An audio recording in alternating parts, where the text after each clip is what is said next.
ဒီကနေ့မှာနှစ်ငါးလုံးလူလူအောင်ကြွမှုဖြစ်ဘုံရမြို့ပေါ်ကနေမကဘဲနဲ့ဘုံရမြို့နေတဝိုက်ကမိဘပြည်သူများစစ်ကြောင်းတီးတီးပြည်သူဝန်ထမ်းများအားအစုအဖွဲ့အသီးသီးကနေအခုလိုမျိုးကြောက်တာလည်းမိဘမှာလာရောက်စုဝေးပေးကြတဲ့အတွက်အားလုံးရဲ့ပူးပေါင်းပါဝင်မှုဒီမိုကရေစီကိုချစ်ခင်မြတ်လို့မှုဆရာမရှင်ကိုရွှေရှာမုန်းတီးမှုတွေအားလုံးဘက်ကိုဂုဏ်ယူလေးစားပါကြောင်းပထမဆုံးပြောကြားချင်ပါတယ်ခင်ဗျာ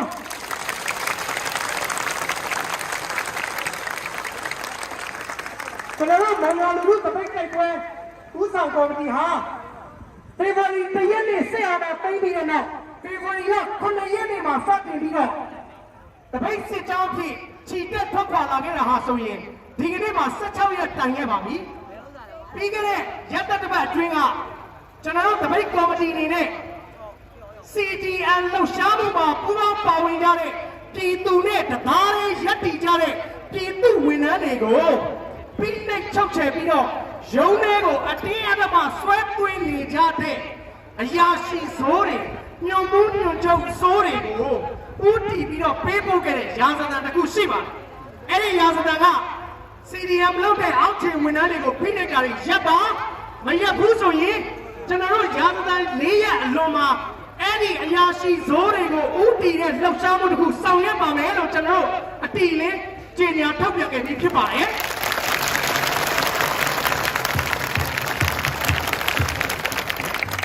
ဒီရာဇသံဟာမနေ့ကဖေဖော်ဝါရီလ21ရက်နေ့မှာ4ရက်ပြည့်ခဲ့ပါပြီ။သို့တော့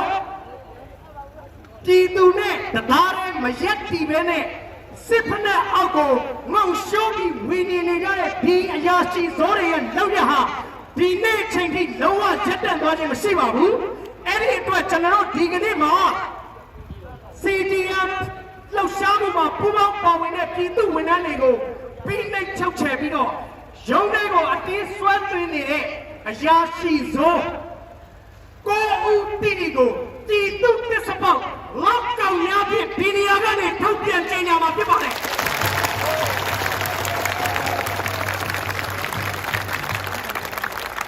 ဒီလူလူတရားတော်နေနဲ့ကျွန်တော်တို့ထုတ်ပြန်ကြေညာမယ်ရာထူးဌာနလိုက်အရာရှိစိုးများရဲ့နာမည်နဲ့ဓာတ်ပုံကိုသေချာမှတ်ထားကြပါသေချာမှတ်ထားကြပါမျက်နှာတွေကိုစိတ်ကြည့်ပြီးမှတ်ထားကြပါဒီလူတွေကိုကျွန်တော်လူမှုရေးရတော်၎င်းစီးပွားရေးရတော်၎င်းပတ်သက်ဆက်ဆံမှုလုံးဝမလုပ်ဘဲနဲ့လူထုကတန်ခါအရေးကြီးကြပါခင်ဗျာ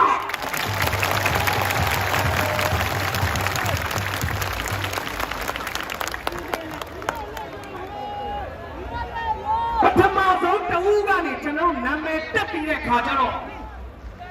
ထုတ်ပေါ်ကြေညာခြင်းပါတယ်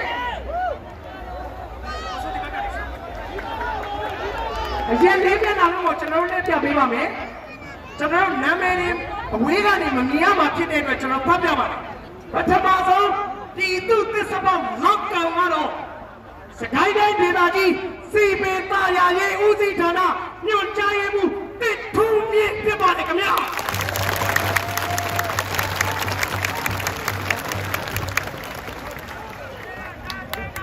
တစ်ထူးမြင့်တစ်ထူးမြင့်တစ်ထူးမြင့်တစ်ထူးမြင့်တစ်ထူးမြင့်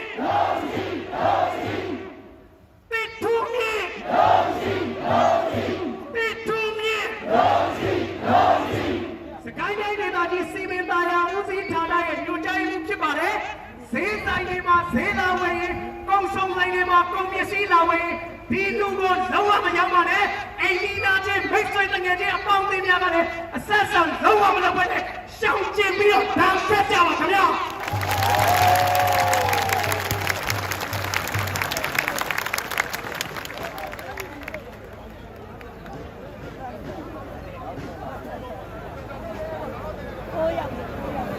ဒီအရာရှိဇောရဲ့ဗနိုင်းတွေကိုကျွန်တော်တို့ဒီကနေ့ညနေပိုင်းကစတင်ပြီးမုံရမျိုးရဲ့လူစီကားတဲ့နေရာတွေမှာလည်းလိုက်ပြီးတော့ဗနိုင်းတွေကတ်ထားမှဖြစ်ပါတယ်မိဘပြည်သူများကသူတို့ဗနိုင်းတွေခတ်ပေါ်တွေကိုမြင်လာတဲ့ဘွေခွေးကြီးတဲ့ကပြတ်တိတ်ပြနေတော့ခင်ဗျာ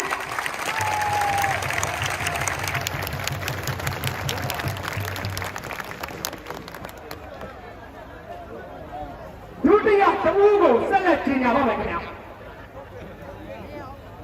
စကိုင်းတိုင်းဒေသကြီးဟိုတယ်နဲ့ခရီးသွားလာရေးဦးစီးဌာနရဲ့ညွှန်ကြားရေးမှူးအောင်သူဦးဖြစ်ပါတယ်ခင်ဗျာအောင်သူဦးအောင်သူဦးအောင်သူဦးအောင်သူ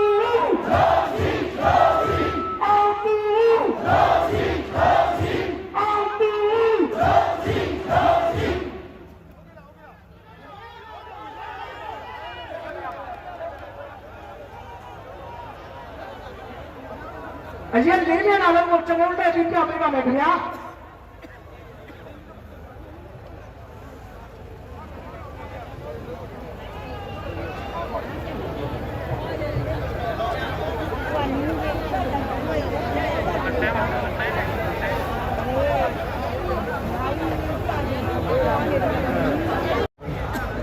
တတိယတူကတော့စကိုင်းတိုင်းဒေသကြီးစိုက်ပျိုးရေးဦးစီးဌာနရဲ့ညွှန်ကြားရေးမှူးဝင်းနိုင်ဦးဖြစ်ပါတယ်ခင်ဗျာဝင်းနိုင်ဦးဝင်းနိုင်ဦးဝင်းနိုင်ဦးဝင်းနိုင်ဦးဒီသစ္စာပေါင်းနောက်ကောင်များကိုလူတို့ကလူမှုရေးရစီးပွားရေးရရှောင်ကျင်တာတွေမကဘဲနဲ့လူမှုကူညီရေးပေးကြတာလေပါရေးနာရေးအထိအဆက်အသွယ်ဖြတ်ပြီးတော့တန်ကပ်ပေးကြပါခင်ဗျာ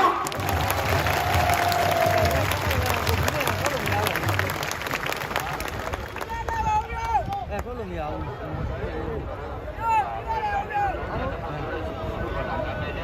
အိုးရနေမှာအိုးရနေမှာကိုလည်းရတော့ရပါ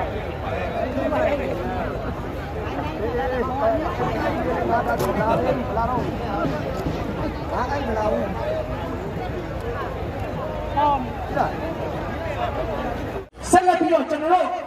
စလုံးထောက်ကဒီသူသစ္စာပေါင်းလောက်ကောင်ရဲ့နာမည်ကိုကျွန်တော်ထုတ်ဖော်ကြေညာပါမယ်သူကတော့မောင်ရခရိုင်ကျေးလက်ဒေသဖွံ့ဖြိုးရေးဦးစီးဌာနရဲ့လက်ထောက်ညွှန်ကြားရေးမှူးထွန်းထွန်းဝင်းဖြစ်ပါတယ်ခင်ဗျာ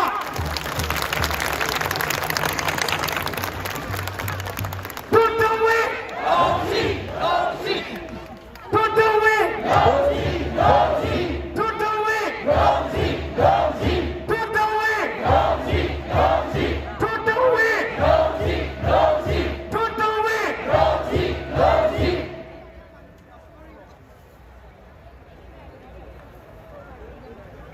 ကျွန်တော်တို့စစ်ကြောင်းထဲမှာလူတွေကလာရောက်ပူးပေါင်းတဲ့ကနေမျိုးနေတဲ့တိုင်းဒေသကြီးလွှတ်တော်ကိုယ်စားလှယ်ရဲ့နာမည်လည်းဦးထွန်းထွန်းဝင်းဖြစ်ပါတယ်ဒါကြောင့်ကျွန်တော်ပြည်သူကိုယ်စားလှယ်ကိုညီညွတ်တာမဟုတ်ပါဘူးလို့ပြည်သူတွေကိုသစ္စာပေါက်နောက်ကောင်ပြဝန်ထမ်းတွေကိုဖိနှိပ်တဲ့ဘုံရခင်ကျေးလက်ဒေသဖွံ့ဖြိုးရေးဦးစီးဌာနကထွန်းထွန်းဝင်းကိုညီညွတ်ခြင်းသာဖြစ်ပါတယ်ခင်ဗျာ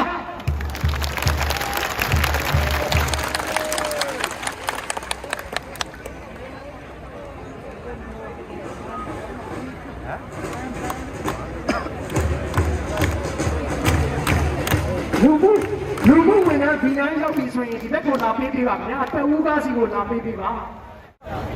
ဆက်လက်ပြီးတော့ပြင်စမမြောက်သစ္စာပေါင်းနောက်ကောင်တအူးကတော့စကိုင်းတိုင်းဒေသကြီးစိုက်ပျိုးရေးဦးစီးဌာနရဲ့ဦးစီးအရာရှိဖြူဖြူလွင်ဖြစ်ပါတယ်ခင်ဗျာဖြူဖြူလွင်ဖြူဖြူလွင်ဖြူဖြူလွင်ဖြူဖြူလွင်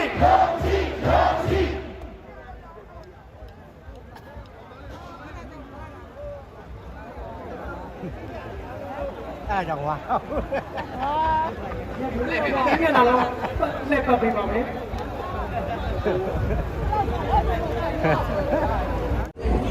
စက်ထမမြောက်ပြည်သူနောက်ကောင်တူကတော့စကိုင်းတိုင်းဒေသကြီးစိုက်ပျိုးရေးဦးစီးဌာနကကြည်ရွှေဖြစ်ပါတယ်ခင်ဗျာတော်ကြည်ရွှေတော်ကြည်ရွှေ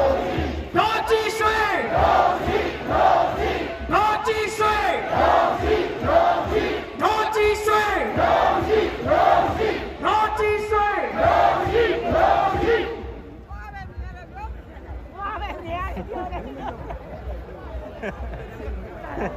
Con nào mà. Không cho con gì à rồi.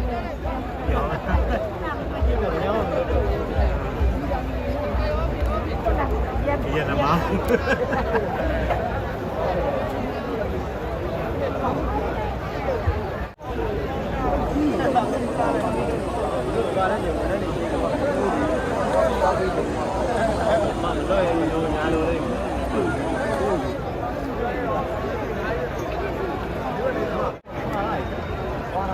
မိဘပြည်သူများခင်ဗျာ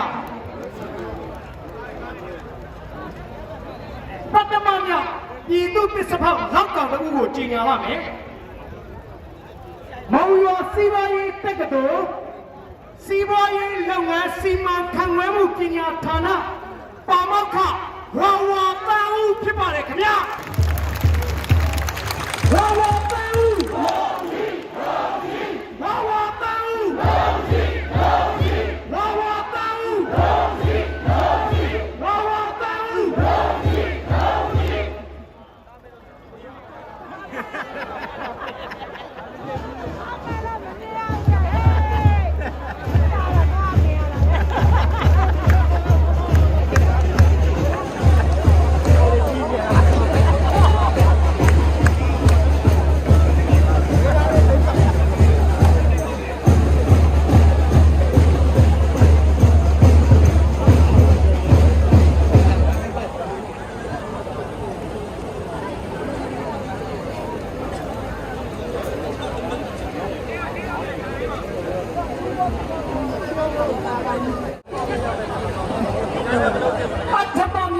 ဒီသူ့ပစ္စဖတ်လောက်ကောင်တူကတော့မောင်ရွာမြို့ပြည်သူစေးရုံကြီးကစေးရုံအောက်ဒေါက်တာတောက်ဖြစ်ပါတယ်ခင်ဗျာဒေါက်တာတောက်ဒေါက်တာတောက်ဒေါက်တာတောက်ဒေါက်တာတောက်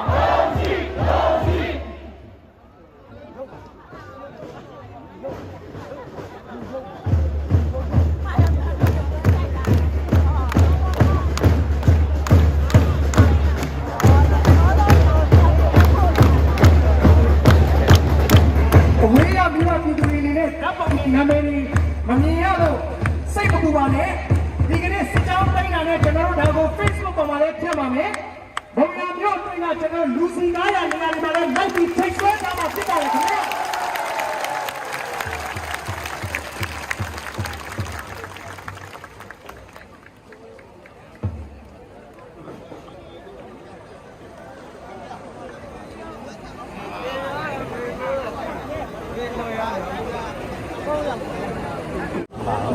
နဝမမြောက်ပြည်သူ့ပစ္စဖောက်လောက်တောင်တူကတော့မောင်ရွာမြို့နယ်စီမံသားရကြီးအဖွဲ့ရဲ့အင်ဂျင်နီယာမှုဦးလမျိုးဖြစ်ပါတယ်ခင်ဗျာဦးလမျိုးဦးလမျိုးဦးလမျိုး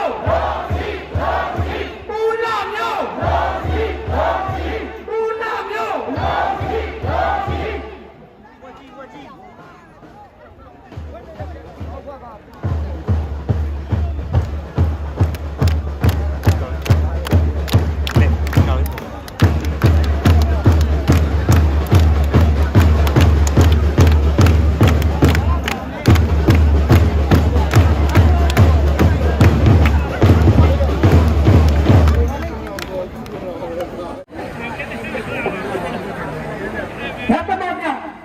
ပြည်သူ့ပစ္စဖောက်လောက်တောင်တူကတော့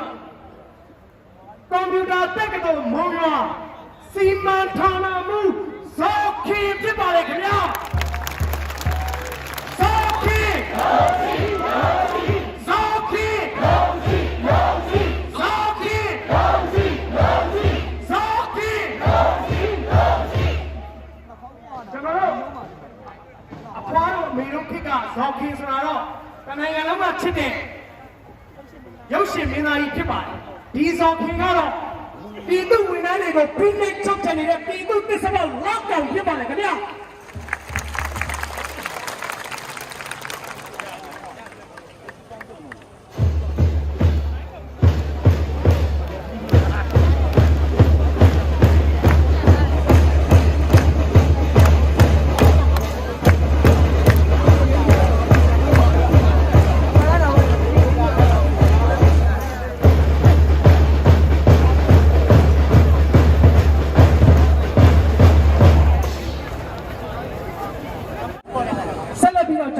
နိုင်နေနဲ့တော့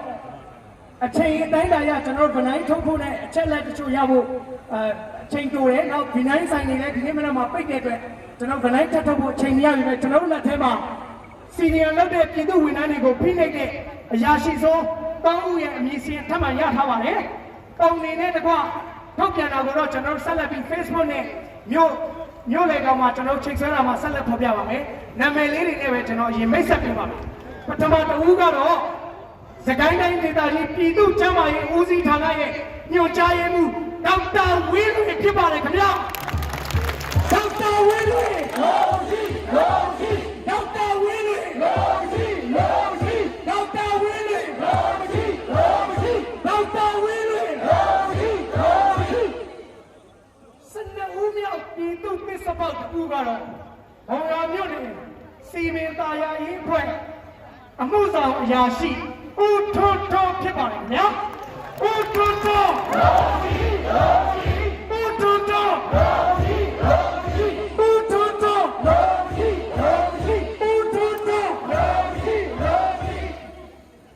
စတောင်းဦးများပြည်သူသစ္စာဖောက်လောက်ကောင်ဦးကတော့စကိုင်းတိုင်းဒေသကြီးလူမှုဝန်ထမ်းဦးစီးဌာနရဲ့ညွှန်ကြားရေးမှူးဒေါ်တန်နာထွေးဖြစ်ပါတယ်ခင်ဗျာတန်နာထွေးတန်နာထွေးတန်နာထွေးတန်နာထွေးဟုတ်ကဲ့ပါဒါကတော့ကျွန်တော်လုံးလုံးစိတ်ကျွန်တော်စီမှာစီအချက်လက်များရရှိထားတဲ့ပြည်သူဝန်ထမ်းတွေကိုဖိနှိပ်တဲ့အရာရှိစိုးတွေအစဉ်ဖြစ်ပါတယ်ဒီလိုမျိုးနာမည်တွေနဲ့တကွာကျွန်တော်တို့ထုတ်ပေါ်ပြီးတော့ပြည်သူ့သစ္စာပေါက်လောက်ကောင်နေဆိုပြီးကြေညာတဲ့အချိန်မှာလူတချို့ကမလုံသင့်ဘူးဆိုပြီးတော့ကျွန်တော်တို့ကိုရွှေပြည်နေရာလာဟောကြတယ်ရှိပါတယ်ဒီအချိန်မှာကျွန်တော်တို့ကပြက်သားသားပဲပြောရပါမယ်ဒီလူတွေဟာသူတို့တပို့တဲ့ကိုကြည့်ပြီးတဲ့အခါကျတော့စစ်ဖက်အောင်ငုံဝင်တဲ့ကိစ္စဒီသူတို့ရဲ့တတိပုဂ္ဂလကိစ္စဖြစ်ကျွန်တော်မှတ်ယူလို့မရပါဘူးသူတို့လိုမျိုးစစ်ဖက်ကိုငုံရပေးနေတဲ့လူတွေများလို့ကျွန်တော်တို့မြန်မာနိုင်ငံကတန်တောင်များသောလူထုရဲ့အနာဂတ်တရားဖြည့်ဆည်းချနေကြရမှာဖြစ်တယ်။အဲဒီတော့အများပြည်သူရဲ့လူ့ခွင့်ရေးကိုကာကွယ်သောအဖြစ်ဒီလူတွေရဲ့ခွင့်ရေးကိုကျွန်တော်တို့ချိုးဖောက်ကြလိုက်တယ်။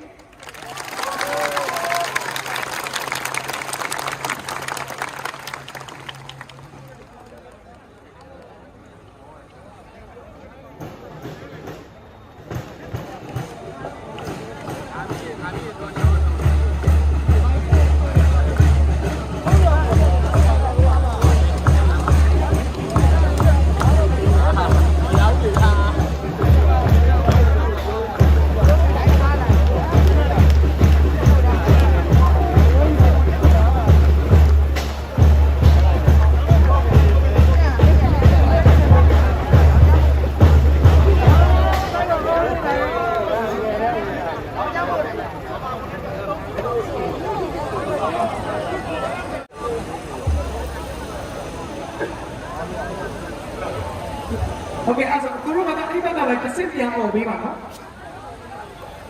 oh ya, okay, pasang baik.